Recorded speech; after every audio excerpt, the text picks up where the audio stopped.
হ্যাঁ দেখো বন্ধুরা, কচুর লতিগুলো কাটা হলো। খুব কুটকাম কাটা, একটা একটি করে ছুঁড়ে ছুঁড়ে আঁশ ছাড়ানো কাটা, খুব কষ্ট। এলো রীতা আর আমি কাটলাম। রীতা আয়,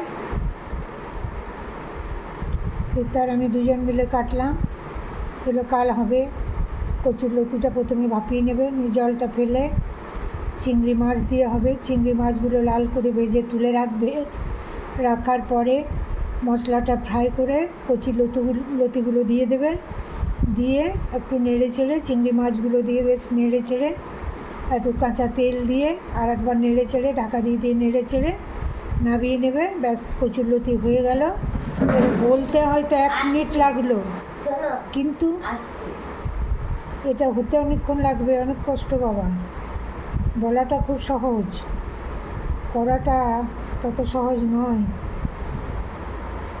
রাখলাম বন্ধুরা।